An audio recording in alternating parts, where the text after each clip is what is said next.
Bonjour à tous et bienvenue dans cette nouvelle série consacrée au métier de la place financière luxembourgeoise. Je vous emmène aujourd'hui dans l'univers des ManCo et des fonds alternatifs et vous parlerai d'un poste qu'on a vu émerger ces dernières années qui est celui de Portfolio Management Oversight. L'application luxembourgeoise en 2013 d'AIFMD a permis le développement exceptionnel des fonds alternatifs sur la place. Août 2018 correspond à l'adoption par la CSSF de la circulaire 18698.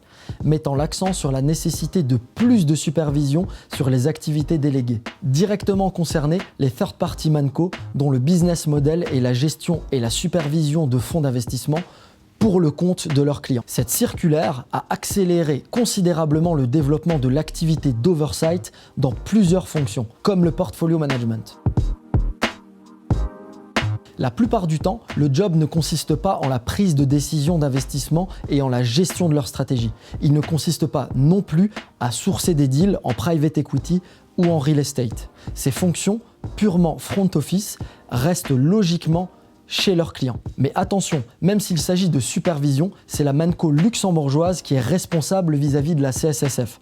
Le portfolio manager, tel qu'on le définit ici, va donc revoir et analyser des transactions dans leur totalité en termes de performance et d'analyse financière par exemple. Comparer des données par rapport à des standards de son portefeuille et conseiller ses clients. Documenter et vérifier la conformité des transactions et enfin, valider ses investissements. C'est une fonction qui nécessite une palette de connaissances large en termes de maîtrise de classes d'actifs concernées, private equity, real estate, de processus d'investissement, de réglementation, restrictions, compliance, et c'est ce qui rend la recherche d'un profil compétent passionnante, pour ne pas dire compliquée. De nombreux asset managers présents à Luxembourg ont la même organisation. L'équipe luxembourgeoise centralise, contrôle, revoit, valide et échange avec les équipes en front qui sont sur le terrain, souvent dans des grandes capitales européennes, où sont basés physiquement les actifs. Ce modèle de supervision existe donc également au sein des sociétés de gestion gérant leurs propres fonds. Avant de parler chiffres et salaires, nous avons pu échanger avec Richard Mess, membre du comité exécutif, conducting officer en charge du portfolio management chez Casa for Funds, AIFM luxembourgeois. Bonjour Richard. Bonjour Julien. Merci d'avoir accepté notre invitation. Avec grand plaisir. Dans un premier temps, j'aurais aimé te poser la question suivante. Comment s'organise la fonction portfolio management et quelles sont ses responsabilités vis-à-vis des investment advisors? Écoute, c'est très simple. Le portfolio manager à Luxembourg, il est là pour gérer un portefeuille. C'est étymologique, mais c'est comme ça. Donc il gère un portefeuille de l'investissement jusqu'au désinvestissement. Concentrons-nous sur, eu égard à ta question, sur la partie investissement. Donc le portfolio manager va se reposer sur un ou plusieurs investment advisors qui, eux, ont cette responsabilité que de sourcer des deals. Mais pour s'appuyer sur ces partenaires, il va falloir effectivement conduire un certain nombre de due diligence. Compliance, évidemment, mais également opérationnel pour s'assurer de quoi? Que ces advisors ont la compétence, l'expérience, l'expertise, le track record, par rapport à la politique d'investissement du fonds. Donc effectivement, d'un point de vue sectoriel et d'un point de vue géographique, par exemple. À partir de là, à partir du moment où la due diligence donne satisfaction, il va être mis en place entre le portfolio manager et l'investment advisor un mode opératoire qui va définir les modalités selon lesquelles les informations seront fournies de l'advisor au portfolio manager pour effectivement la tenue d'un comité d'investissement. Il faut savoir que chez Casa for Funds, on a mis en place un mode opératoire très simple. On demande aux advisors de nous fournir un investment memo et tous les documents qui viennent à l'appui de cet investment memo au moins 24 heures avant la tenue du comité d'investissement. Ce qui nous laisse le temps évidemment de faire les analyses préalables. D'accord. Quelles sont les diligences préalables, justement, en termes de processus d'investissement? Donc il y a la due diligence, comme je l'ai dit, sur l'investment advisor en tant que tel. Mais après, évidemment, et c'est la raison pour laquelle on a mis en place ce mode opératoire, pendant les 24 heures qui vont se dérouler entre le moment où on va recevoir la documentation et le comité, nous allons mener tout un ensemble d'analyses au niveau, évidemment, compliance par rapport à la proposition d'investissement, mais également s'assurer que la contrepartie, à savoir le vendeur, n'est pas, d'un point de vue AML/KYC, hors la loi. L'idée n'est pas évidemment de réaliser une opération qui permette de financer des activités terroristes ou autres. D'accord ? Donc ça, c'est vraiment la partie qui va se tenir en amont du comité.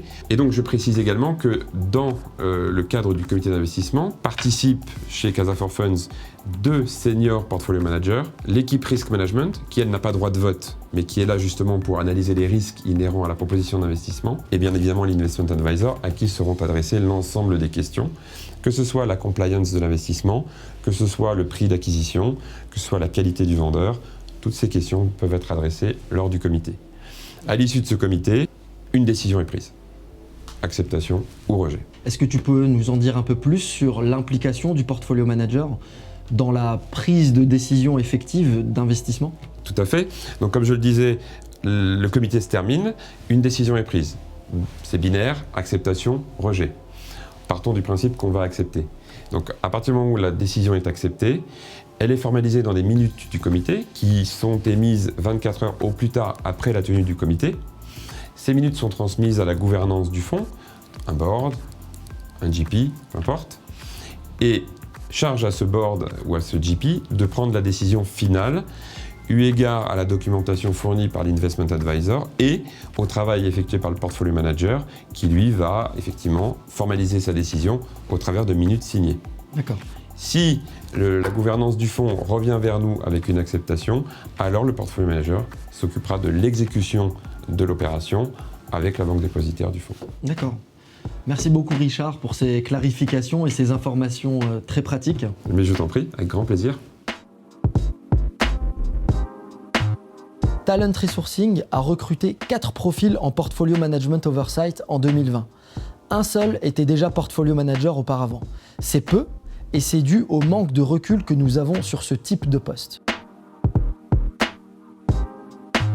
Un profil venait de la banque dépositaire Private Equity Real Estate, mais avec une expérience précédente en family office et une forte implication dans des investissements real estate. Un profil travaillait dans les opérations d'un petit AIFM, nécessitant une polyvalence et comprenant la préparation et la participation au comité d'investissement. Un profil était déjà portfolio manager dans un autre AIFM et souhaitait travailler dans une structure plus grande.